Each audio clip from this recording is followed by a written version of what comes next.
बहुत इंपॉर्टेंट खबरें और सबसे बड़ी खबर जो है वो पाकिस्तान तहरीक इंसाफ के बानी चेयरमैन इमरान खान साहब के हवाले से है।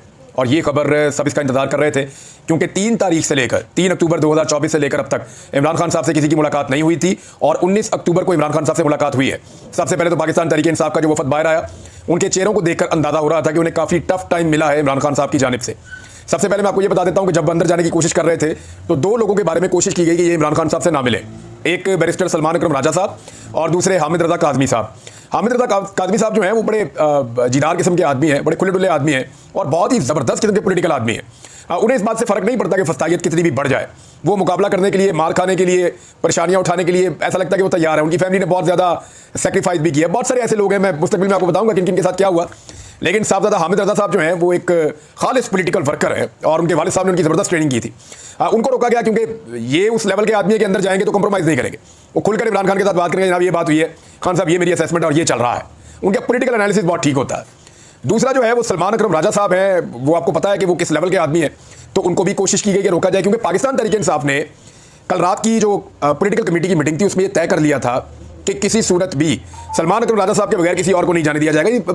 बाकी जाए लेकिन इनको जाने दिया जाएगा, इनसे मुलाकात करवाई जाएगी और यही बाद में प्रेस कॉन्फ्रेंस भी करेंगे। ये तहरीक इंसाफ ने तय किया था, बार उनको भी रोक दिया गया, तो इसके ऊपर एहतजाज हुआ। बिलाखिर फिर 5 बंदे मिलने के लिए इमरान खान साहब को गए। 5 बंदों के बारे में मैं आपको बता देता हूँ। एक तो बैरिस्टर गौहर जो चेयरमैन है, असद कैसर साहब गए पाकिस्तान तहरीक इंसाफ से, और अली जफर साहब गए, और फिर सलमान अकरम राजा साहब और हामिद रजा काज़मी साहब। ये 5 लोग एक ही गाड़ी में अंदर गए और एक ही गाड़ी में निकले। बाद में इनसे बहुत सारे सवाल किए गए, उस वक्त इन्होंने सवालों के जवाब नहीं दिए, लेकिन इनके चेहरे और उनके तासुरात ये बता रहे थे। खासतौर पर वो 3 लोग जिनको पहले अंदर भेजा जा रहा था, उनके तासुरात मुख्तलिफ थे उन 2 लोगों से जो बाद में कोशिश करके अंदर गए। यानी जब सलमान अकरम राजा साहब को रोक लिया गया, जब हामिद रजा काज़मी साहब को रोक लिया गया, तो फिर फजलुर रहमान साहब से दोबारा रब्ता किया गया, जनाब हम तो मुशावरत नहीं कर सकते, और ये लोग अपने दफ्तर में जाकर बैठ गए। तो उसके बाद फजलुर रहमान साहब ने गवर्नमेंट को कहा जी आप आगे बढ़ना चाहते हैं या नहीं, भाई इमरान खान से मुशावरत करनी है, उनके पॉलिटिकल लोगों को अंदर जाने दें। फिर इमरान खान साहब को मिलने के लिए इन 5 लोगों को इजाज़त दी गई। ये गए, जाकर उन्होंने तफसीली मुलाकात की। जब बाहर आए तो जो वो 2 लोग हैं ना जिनको हुकूमत नहीं भेजना चाहती थी अंदर, उनके चेहरों के तासुरात कुछ और थे, और वो 3 लोग जो है ना जिनको हुकूमत भेजना चाहती थी अंदर, उनके चेहरों पे ऐसा लग रहा था कि 12 बजे हुए। वो परेशान थे क्योंकि इमरान खान साहब के आसाब बहुत मजबूत हैं और इमरान खान साहब ने उनको बताया कि मैंने जेल के अंदर क्या कुछ बर्दाश्त किया, इसके बावजूद मैं अपने मौके के ऊपर डटा हूं और तुम में से किसी ने कुछ भी बर्दाश्त नहीं किया और तुम अपने मौके के ऊपर खड़े नहीं हो रहे। तो अब मैं बताता हूं इमरान खान साहब की जो अब तक चीज़ें बाहर आई हैं। एक तो इमरान खान साहब ने तस्दीक की मेरी उस खबर की जो मैंने आपको अपने सोर्सेज से बताई थी। अभी कुछ और चीज़ें भी आ रही हैं, वो भी मैं आपके साथ शेयर करूंगा कि इमरान खान के साथ जेल में हुआ क्या क्या है, तफसीलात निकल रही है इंशाल्लाह। लेकिन जो पहले मैंने आपको खबर शेयर की थी कि इमरान खान का अखबार बंद कर दिया, टीवी बंद कर दिया, उनके रूम की सफाई बंद कर दी गई, उनकी वर्जिश बंद कर दी गई, उनका बाहर निकलना बंद कर दिया गया, उनके ऊपर बहुत ज़्यादा चेक एंड बैलेंस लगा दिया गया, उनसे कोई बात नहीं करता था, बाहर की कोई इन्फॉर्मेशन उनको मिलती नहीं थी। उनको ये तक नहीं पता था कि उनकी बहनों के साथ क्या हुआ, बाहर एहतजाज में क्या हुआ, पार्टी का क्या बन रहा है, पाकिस्तान किस तरफ चल रहा है, कुछ पता नहीं था। तो इमरान खान साहब को बिल्कुल अंधेरे में रखा गया बड़े लंबे अरसे तक, और बिजली बंद हुई, ये भी आपको शिकायत बताई गई। तो ये सारी चीज़ें अब साबित हुई हैं। इमरान खान साहब ने बताया कि उन्होंने ये 2 हफ्ते जो है वो कैसे गुजारे। 5 दिन तक उनकी बिजली बंद रखी गई है। अब आप अंदाज़ा कर लीजिए कि ये बेशक अक्टूबर का महीना है, लेकिन इस रीजन में दिन के टाइम काफ़ी गर्मी होती है, और जब 5 दिन तक आप बिजली बंद रखेंगे, पंखा भी नहीं चलेगा, तो लाजमन वहाँ पे मच्छर भी आएंगे। ये मौसम ऐसा है। तो इमरान खान साहब ने कितनी दिक्कत में ये टाइम गुजारा होगा आप अंदाज़ा कर सकते हैं। दूसरा, उन्हें अपने सेल के अंदर बंद रखा गया और यही वाला वॉशरूम उनको यूज़ करना पड़ा, तो इसका भी आप अंदाज़ा कर सकते हैं। तो एक आदमी जिसने शानदार ज़िंदगी गुजारी है, बादशाहों शहनशाहों की तरह ज़िंदगी गुजारी है, उस आदमी ने सिर्फ कौम की खातिर इतनी तकलीफ बर्दाश्त की है और वो लगातार बर्दाश्त कर रहा है। और आज का जो स्टेटमेंट ऑफ द डे है इमरान खान का, वो मैं आपको पढ़ के बता दूं, आपको आइडिया हो जाएगा कि वो आदमी कहां खड़ा है। इमरान खान ने कहा कि 100 साल भी जेल में गुजारने पड़े तो मैं गुजार दूंगा, लेकिन आइन की बालादस्ती के लिए मैं खड़ा रहूंगा। ये इमरान खान साहब का स्टेटमेंट है। उन्होंने कहा मैं अपने पुरअमन एहतजाज से पीछे नहीं हटूंगा और आप लोग पुरअमन रहें, मैं पीछे नहीं हटूंगा, कौम की इज्जत और खुद मुख्तारी पर कभी कंप्रोमाइज़ नहीं करूंगा। यह है जनाब इमरान खान साहब का स्टेटमेंट। उन्होंने कहा जो भी तरमीम के हक में वोट देगा पाकिस्तान से गद्दारी करेगा। और साथ इमरान खान साहब ने कुछ लोगों को बुलाया मुलाकात के लिए, 4 बंदे बुलवाए उन्होंने, और ये जो 4 बंदे अंदर जाएंगे तो आपने इनके चेहरे देखने हैं। जब ये बाहर आएंगे तो बेशक ये चेहरे पे झूठी मुस्कुराहट सजाने की कोशिश करें, लेकिन आपको नजर आ जाएगा कि इनके साथ इमरान खान साहब ने किस तरह की बातचीत की, आपको आइडिया हो जाएगा बॉडी लैंग्वेज में। गंडापुर साहब को बुलाया इमरान खान साहब ने, उमर अयूब साहब को बुलाया इमरान खान साहब ने, शिबली फराज साहब को बुलाया इमरान खान साहब ने, और अहमद खान भच्चर को बुलाया इमरान खान साहब ने। देखिए मुझे जो समझ आ रही है, तो गंडापुर साहब के साथ जो कुछ भी हुआ, इमरान खान साहब, मेरी जो अंडरस्टैंडिंग है, इमरान खान साहब थोड़ा सा अग्रेसिव जरूर हैं, लेकिन वो उतनी अकलमंद भी है। वो गंडापुर साहब को बुलाएंगे और उनके सामने ऑप्शन रखेंगे और उन्हें कहेंगे कि तुम जाओ और जाकर ये बताओ कि तुम्हारे साथ क्या हुआ, यानी इन हकायक को अब खोलना शुरू करो। तो गंडापुर साहब को अब फ्रंट फुट पे आना पड़ेगा। इमरान खान साहब ने गंडापुर साहब को गालिबन इसलिए बुलाया है। उमर अयूब साहब क्योंकि अपोजिशन लीडर है, तो उमर अयूब साहब को बुलाया कि कौमी असम्बली में अपने अरकान को कैसे कंट्रोल करना है, और शिबली फराज साहब को बुलाया कि सेनेट के अंदर आपने अपने सेनेटर्स को कैसे कंट्रोल करना है। अब तक जो सबसे पुअर परफॉर्मेंस रही है वो शिबली फराज साहब की रही है, क्योंकि एमएनएस तो बहुत हद तक महफूज रखे गए, उनमें बहुत सारे लोगों ने रोल प्ले किया है। शेख वकास अकरम ने बड़ा इंपॉर्टेंट रोल प्ले किया एमएनएस को बचाने के लिए, हामिद रजा काज़मी साहब ने बड़ा इंपॉर्टेंट रोल प्ले किया, और सबसे ज़्यादा, अब मैं खुलकर आपको बताता हूँ, इस नौजवान को शायद आप ज़्यादा नहीं जानते, लेकिन अब आप इसको जान लें, इसकी शक्ल पहचान लें। अगर ये आईनी तरमीम यानी पूरी रियासत का मुकाबला मैं कहूँ ये आदमी सबसे ज़्यादा जोर लगा रहा था, तो इसके चेहरे को पहचान लें, इसका नाम है शाहिद खटक। इसने एक एक एमएनए को और एक एक एमएनए की फैमिली तक को इसने प्रोटेक्ट किया खैबर पख्तूनख्वा में। अपने तमाम दोस्तों के घरों को इसने खोला, अपने तमाम जानने वालों के वसाइल इसने इस्तेमाल किए, खैबर पख्तूनख्वा गवर्नमेंट से मदद मांगनी पड़ी, वहां मांगी, जो करना पड़ा इस आदमी ने किया। और ये बंदा पिछले तकरीबन 1 महीने से सो भी नहीं पाया।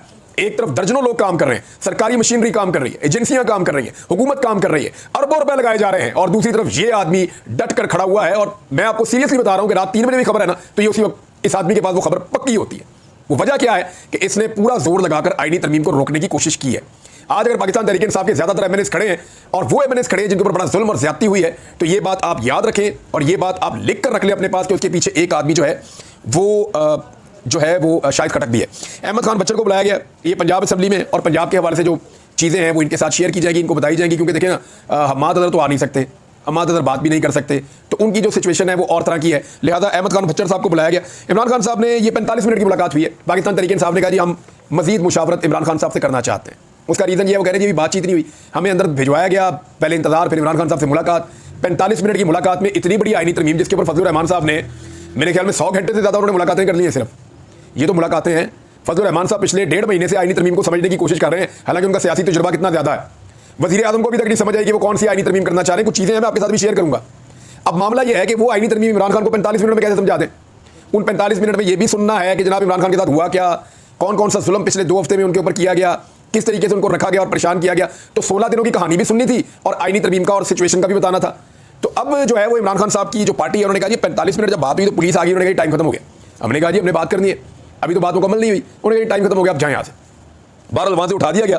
इमरान खान साहब ने मौलाना फजलुर रहमान साहब के पॉजिटिव, उनके बारे में पॉजिटिव बात की है, उनकी तारीफ की है। ठीक है, वो खड़े हैं अगर इस आईनी तरमीम के खिलाफ, और फजलुर रहमान साहब खड़े हैं कि अदलिया के ऊपर अटैक नहीं होने देंगे, तो ये बहुत इंपॉर्टेंट है। उन्होंने इसकी तारीफ की, इस बात की, और साथ ही साथ इमरान खान साहब ने जो है वो इस बात के ऊपर जोर दिया, जब उनको पता चला कि यानी उनसे बात की उनकी बहन की गिरफ्तारी के हवाले से, बहनों की गिरफ्तारी, तो उन्होंने कहा मैं और मेरा खानदान हम सब कुर्बानी देंगे इस मुल्क के लिए।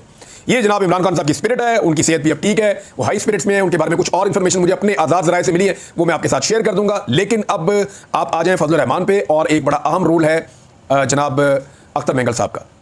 अख्तर मेंगल साहब और फजलुर रहमान साहब के जो सेनेटर्स कंप्रोमाइज़ हो रहे हैं या उन्हें किया जा रहा है जोर ज़बरदस्ती, इस पर देखें ना, अख्तर मेंगल साहब का स्टेटमेंट है।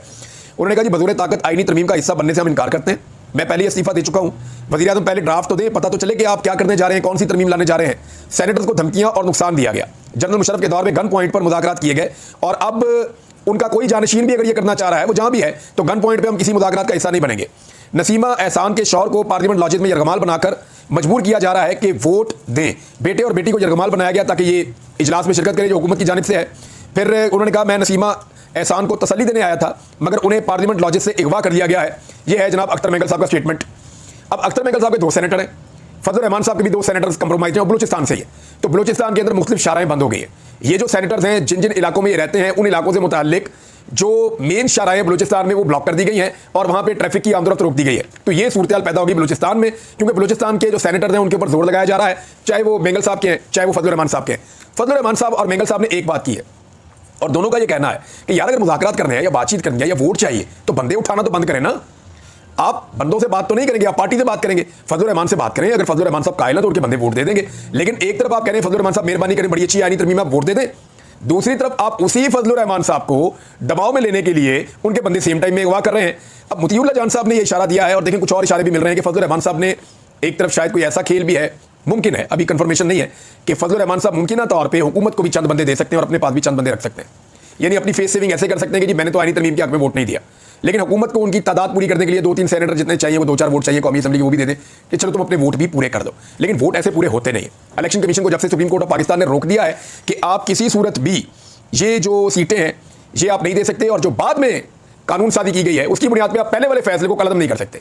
यानी सुप्रीम कोर्ट ऑफ पाकिस्तान के फैसले पर अमल दरामद के अलावा आपके पास कोई रास्ता नहीं है, और अब तक सुप्रीम कोर्ट ऑफ पाकिस्तान के फैसले पर अमल दरामद इलेक्शन कमीशन ऑफ पाकिस्तान ने नहीं किया। इस हवाले से बहुत सारे जो तजियाकार हैं उनका ये कहना है कि 10 जजेस 8 जजेस खत लिख सकते हैं और फुल कोर्ट का इजलास भी बुला सकते हैं, और इंतजामी साइड पे मीटिंग भी बुलाई जा सकती है और कादी फायद ईसा साहब के लिए एक मुश्किल क्रिएट हो सकती है और हो सकता है कि आने वाले दिनों में जजेस इसके ऊपर रिएक्ट करें, लेकिन ये दिन अभी होंगे और मंडे से पहले हुकूमत चाहती है ये आईनी तरमीम हो जाए। उसकी वजह यह है कि मंडे को 8 जजेस दोबारा सुप्रीम कोर्ट ऑफ पाकिस्तान में पूरे हो जाएंगे जिनके फैसले पर अमल दरामद नहीं हो रहा, तो वो एक नई सिचुएशन क्रिएट हो जाएगी। और खास तौर पर याद रखिएगा कि जो प्रैक्टिस एंड प्रोसीजर कमेटी है जो ये फैसला करती है कि बेंच कौन सा बनेगा और बेंच की नौयत क्या होगी और कौन सा केस किस बेंच में लगेगा, उसके अंदर एक तरमीम की गई थी सदारती ऑर्डिनेंस के जरिए से जिस पे जजेस ने तहफ्फुज़ात का इजहार किया था।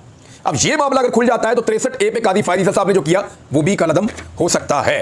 बहरहाल इस आईनी तरमीम में इंपॉर्टेंट चीजें जो है मैं वन लाइनर आपको दोबारा बता देता हूं जो चीजें होने जा रही है जिनको रोकना है। नंबर 1, अपनी मर्जी का जज चीफ जस्टिस लगाएगी हुकूमत, अपनी मर्जी का जज लगाएगी चीफ जस्टिस। नंबर 2, आईनी बेंच अपनी मर्जी का बनाएगी हुकूमत, यानी अपनी मर्जी के जजों को मिलाकर एक आईनी बेंच बना देंगे, वो जज इनकी मर्जी के मुताबिक आईनी केसों के फैसले करते रहेंगे। नंबर 3, जो जजेस हैं उनके तबादले किए जाएंगे एक अदालत से दूसरी अदालत, जो जज पसंद नहीं उसको उठा के कहीं दूर दराज अदालत में वहां पे खुआ देंगे। इंसानी हकूक का खात्मा हो जाएगा इस आईनी तरमीम के जरिए से और मिलिट्री कोर्ट्स जनाब वो सिविलियन का मिलिट्री ट्रायल शुरू हो जाएगा।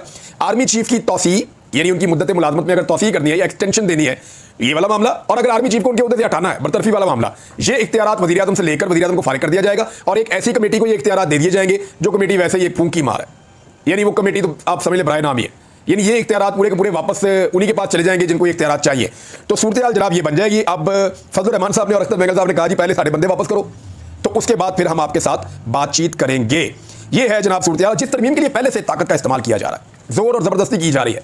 आप अंदाजा करें उस तरमीम के अंदर कितनी मैलाफाइडी होगी, कितनी बदनीयती होगी, ये सारी चीज़ें जो हैं वो अब देखनी पड़ेंगी आपको। इमरान खान साहब ने फिलहाल तो इनको टक की बत्ती के पीछे लगाया। पाकिस्तान तहरीक इंसाफ कह रही है जी हमें इमरान खान साहब से मजीद बातचीत करनी पड़ेगी।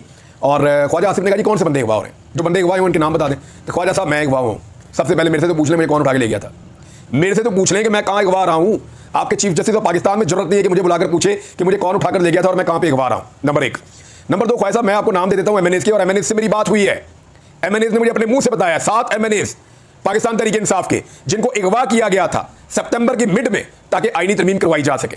अब अगर आपने नहीं मानना तो एक अलग बात है, आपके मुखालिफ जो उस्मान डार और उमर डार है ना वो दोनों भी अगवा हुए थे, जरा उनसे पूछ लें उनके साथ क्या हुआ था आपके अपने हल्के के अंदर, और आप उनकी वालदा से इलेक्शन भी हारे हुए। तो ख्वाजा साहब जो है वो झूठ पे झूठ बोल रहे हैं। बिलावल, इसहाक डार, मोहसिन नकवी, दरदारी, शहबाज शरीफ, ये सारे मौलाना फजल रहमान साहब के घर के चक्कर लगा रहे हैं। और पाकिस्तान तहरीक इंसाफ ने एक प्रेस कॉन्फ्रेंस भी की है। अब तक की जो सिचुएशन है नाजरीन मैंने आपके साथ शेयर कर दी है। हुकूमत टाइम को बढ़ाती जा रही है, यानी पहले इजलास पहले बुलाया था, फिर बाद में फिर 3 बजे, फिर 7 बजे। अब ये मामले को जितना मर्जी आगे ले जाए, मामले पे जो मर्जी कर दें। अब मुझे नहीं लगता कि ये आईनी तरमीम बगैर अंधी ताकत के इस्तेमाल के हो सकती है। ये आईनी तरमीम अगर हुई तो तारीख के उस बदतरीन तरीके से होगी कि इसको तारीख के अंदर लिखा जाएगा जैसे भुट्टो की फांसी लिखी गई ना तारीख में, जैसे लियाकत अली खान का कत्ल लिखा गया तारीख में, इसी तरह ये आईने पाकिस्तान का कत्ल तारीख में लिखा जाएगा जिस तरीके से ये आईनी तरमीम हो रही है।